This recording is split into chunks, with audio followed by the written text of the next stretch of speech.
Thank you for joining us for a special edition of News 5 on this Veterans Day weekend as we take you along for the honor flight of Southern Colorado. In September, photojournalist Ryan Mutch and I went to Washington, D.C., where we experienced a once-in-a-lifetime trip with our local veterans. It meant the world to me and even more to the heroes we were beside. This is Honor Flight, Mission 19. When you put on the uniform of your country, you know you're doing a sacrifice. Well, I remember the time, and I can remember when it happened. I was trying to figure out how I was going to go in. 680100. Do not let the draft get me. Well, it was a tough war back then. They were kids thrown into battle. You're indestructible when you're 17 years old. There I wound up in Vietnam, leading a sniper unit. Some were ready before the call came. I enlisted 1959. If I could do it again, I'd do it over. Others had no choice. 1970, I was given orders for Vietnam from Fort Carson, Colorado. Cast onto the front lines. Hardly a day goes by when you don't think about it. Relying on each other. My big thing was taking care of the troops. You know, I got to take care of my operators. My men were the heroes, not me.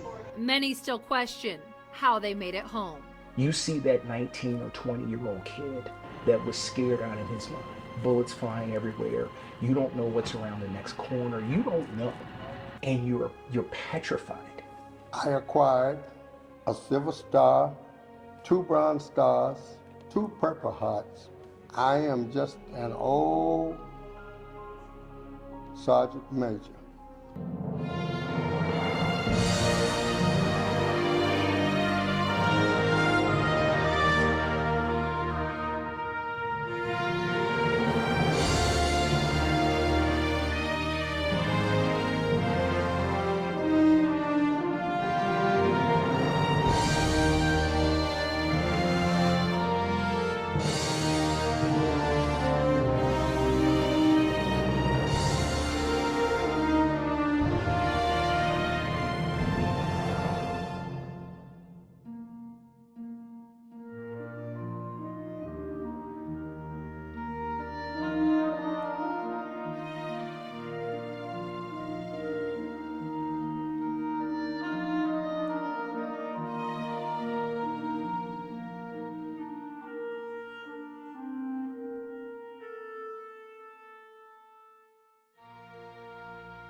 With most of our Vietnam veterans, they don't talk about what happened to them or what they saw.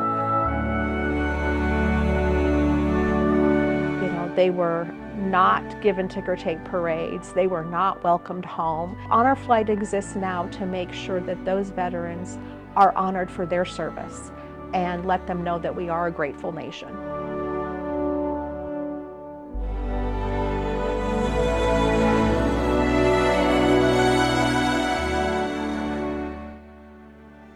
It is such a privilege to take the journey with these heroes, and so many of you helped to make that memorable. The send-off from Colorado Springs was just unbelievable for the veterans and their families.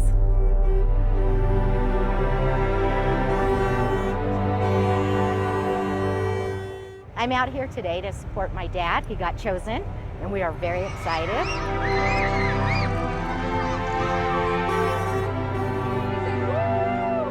I'm just so happy he got chosen to go. We took 25 veterans to Washington, D.C.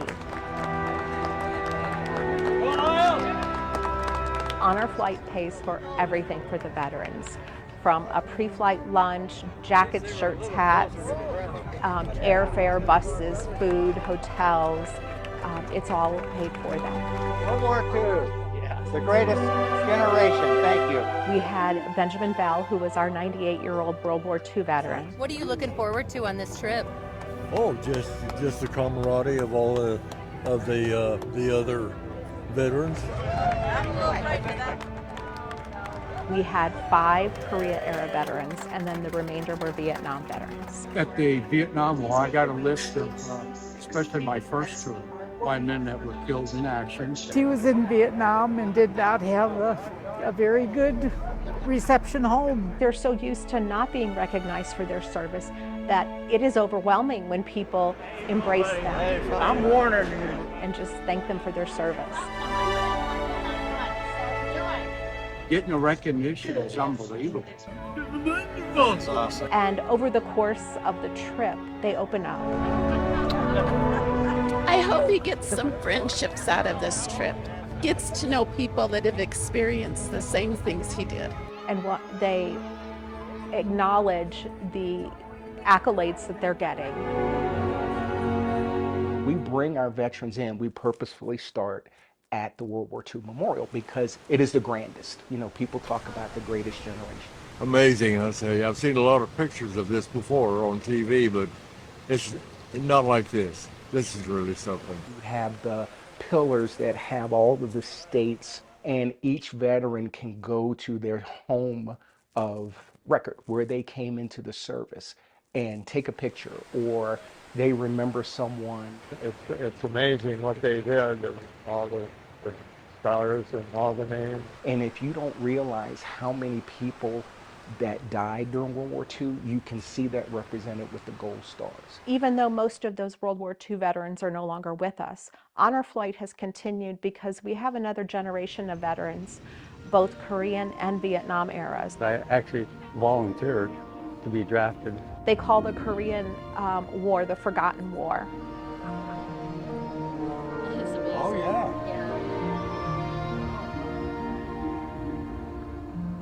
And then, of course, we all know how the Vietnam veterans were treated when they came home. They were shunned. Some of our veterans said they were spit on. These are the heroes. All these names. These are the heroes. I never forget them. Never. And it's the Vietnam Wall that almost brings this sense of going back in time for our veterans. You see that 19 or 20-year-old kid that was scared out of his mind. Bullets flying everywhere. You don't know what's around the next corner. You don't know. Just to see how shockingly large it is, every square inch of that wall is filled with those who gave the ultimate sacrifice. There's so many names, and you know they're not here anymore. More than 58,000 names marked on this wall. Refitted the track, got Braswell back, and then Braswell got killed. That was a part of Larry's unit, Bobby Braswell. He was about 22 years old when he was killed on the front lines there. And there are so many stories like this. As lucky as he was, hoping he survived, but I don't know. You can see how it leaves some with survivor's guilt. Well, you are too in my mind, but these guys are the ones that never made it all. Oh, you are? Oh, I thought you were. But then a moment of brightness when the veterans and their guardians discovered this book. All right. I love it. Sitting against the wall. That is so cool. It was full of pictures. Oh, color. Oh, color? What? How'd that get in there? 101st Airborne, the 232nd Company. Jennifer was one of our female veterans on the trip, a Marine, which is not too common. To be honest, at the time that I was growing up, I felt like it was a man's world and women didn't really have anything in it. And I was thinking about actually ending my life because I didn't see a purpose for me. Jennifer found purpose in serving our country. I loved this country. If you've seen combat, if you've been a part of that, if you've known folks who suffered or who died in combat, it leaves a mark on you. When we bring them into our community, we bring them into the Honor Flight family, it is to give them that safe space to begin to heal.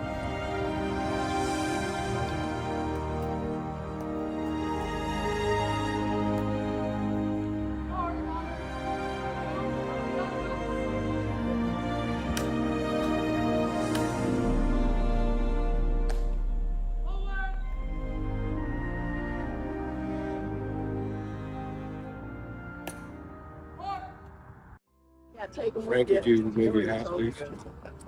On behalf of myself and on the flag of Oregon, it's my honor to present you with this Vietnam War Medal. Thank you for your service. Welcome home. Thank you so much.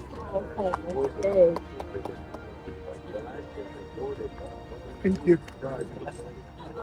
We are now at the Pentagon at the 9/11 Memorial, and beautiful sight. Not a lot of people have gotten to make their way here yet. And explain to us what you were saying about this memorial. This memorial is for the people that were killed by that plane crashing into the Pentagon. Dear family and friends of Cecilia E. Richard, The benches show the path of the plane. When the plane hit, first the wings fell off and then it hit the building. So if they are facing towards the building, they were on the plane. I am so sorry for your loss. I bet she was a wonderful woman. I learned she worked in accounting for the Army, responsible for paying the telephone billing. If the names are facing away, they were in the Pentagon. Dear McKenzie family, your mother will never be forgotten.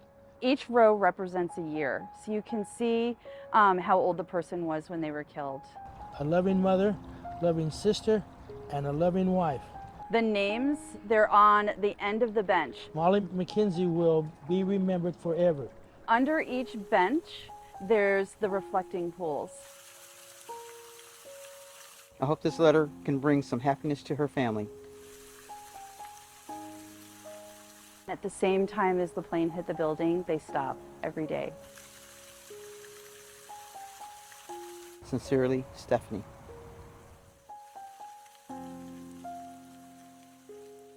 By the end of our travels, everybody's tired. They board that plane fully expecting to relax and maybe get a nap in. We thank you for defending our freedoms. Thanks for being here. And on a lighter note, 3 hours and 17 minutes to Denver. It is that last surprise we have for you. And then it's time for mail call. This is my favorite part of the entire trip every time. If you're deployed, if you're away from home, getting a letter, getting a piece of mail means a lot. We're going to rectify that today. We have mail call for every one of you. Where's Bernard? Family, friends, people I've never heard from. One is from Hickenlooper, and the other is from the mayor of Colorado Springs. The handwritten notes from kids, little pictures that come from kids, it always brings a tear.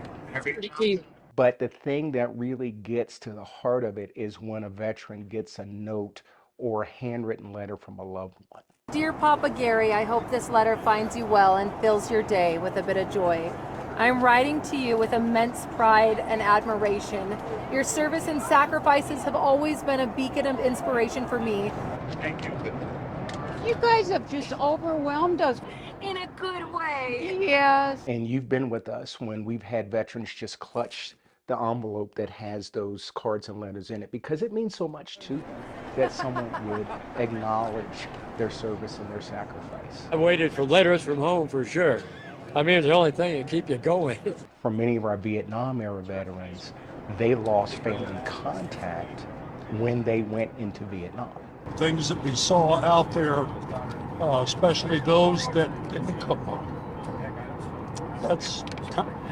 That's what really touched me most. Without you, our country would be a very different place. And I look forward to hearing all about your journey and seeing the joy and the pride that it brings to you. Look at here. So the mail call is that last piece. Thank you for your service to our country. Both my husband and I have served in the U.S. Air Force. It is that last one from the family. One of the best things that ever happened to me. That says, we understand, we appreciate, we love. My dad would have loved it. He would have loved this. Cherry on top of the screen. Oh, you bet. It's just a great group of people. They're funny. I told you, you are a hero. They've just been a joy to be around. Yeah. But I think what's impressed me the most has been the reception they've gotten everywhere they've been, like at the airports, where the people are standing and cheering them on. They deserve every little bit.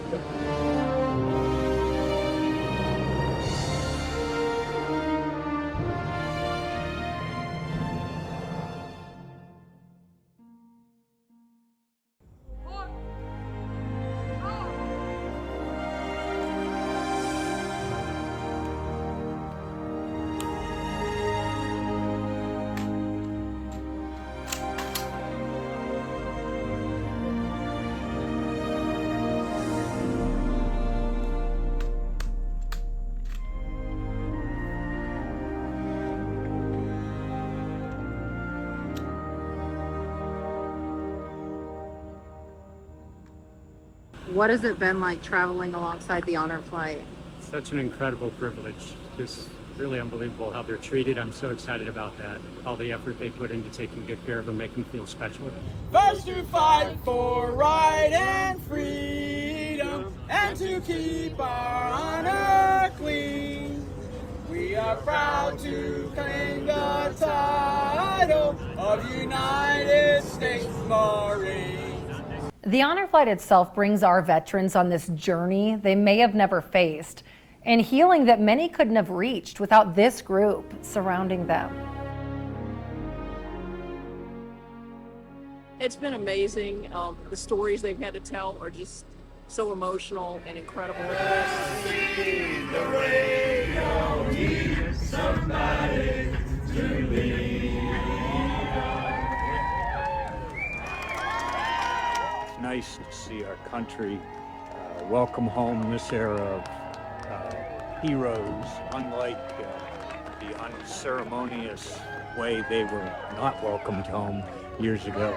Thank you so much. Welcome back. Thank you. Glad to be part of this.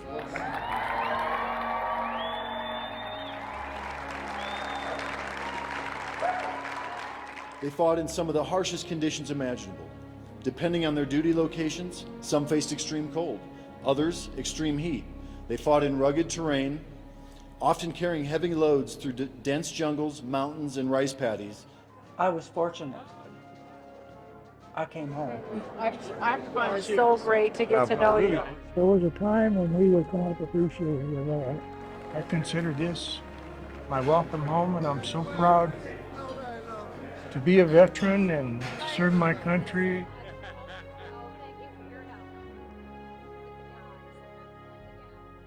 And are you finding some sort of healing or peace in this room doing it alongside others who share similar stories? I'm finding friendship.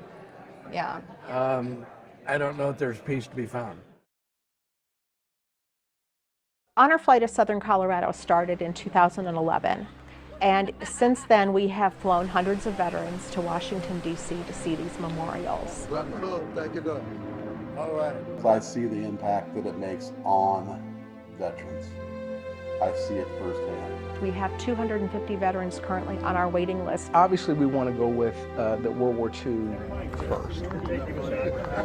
Our Korean War veterans are very important as well. It's eerie, very eerie. But our Vietnam veterans are the bulk of who we have right now. Time is of the essence for all of the veterans on our waiting list. We rely on donations for the money to send the veterans. Our board is all volunteer. What's important to us, the board, and to me personally, is that we pay homage. We pay that respect that these veterans are due. 27 years in the uniform and 60 or 54 years to fire service and whatnot. It just boggles my mind that people take time to donate their free time for my enjoyment. And by God, it's been a lot of fun. One of my last official commands, I would like to say, veterans, attend and salute and honor our honor flight staff. Praise God. Ho!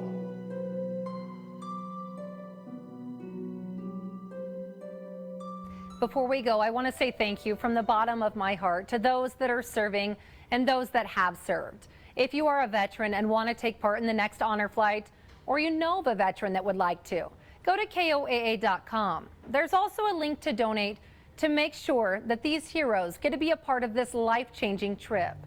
Thank you to the 25 veterans that allowed us to be there to witness this journey, to grow and learn, and to show the importance of it to all of you watching. And as we go tonight, I want to take these next few moments to introduce you to each of the veterans from Honor Flight Mission 19. Major Lawrence Mooring, U.S. Army, Vietnam, 1st to the 44th Dusters Quad 50s.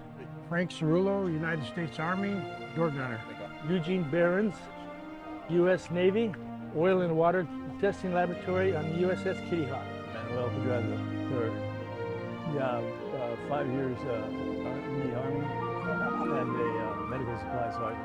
Roger Edwards, microwave antenna construction, U.S. Army. Ryan Mutch, medic, U.S. Army. Bob Wilburn, military operations, United States Army. Larry Carr, Secure Message Center, Army. Jay Ridge, favorite job, jump master, U.S. Army Airborne Infantry. Danny Evans, radioman, U.S. Navy. Jennifer Luckett, Staff Sergeant, Communication and Electronics Maintenance, United States Marine Corps. Chuck Lukenbaugh, branch of service is U.S. Army. My job was Sergeant Major in the Army. Ed Bell, U.S. Navy, quartermaster. I'm Hal Selber. I was in the Air Force in finance and accounting. Joe Cross, aircraft mechanic, United States Navy. Deardorff, least favorite was bomb loader, Air Force. Robert Burnt, cryptologic chief, U.S. Marine Corps. Ernie Bryant, U.S. Navy, engineman. Bernard Penfield, Spec 4. I was a wheel vehicle and track mechanic in Vietnam. Randy Kleiner, airborne radar operations, United States Air Force. Lee Mowers, medic, Army. Carlton Johnson, Army, 2 years. Oscar Valdez, Titan II weapon system, crew member, U.S. Air Force. Don Paulus, electronic warfare, Aerospace Defense Command, USAF.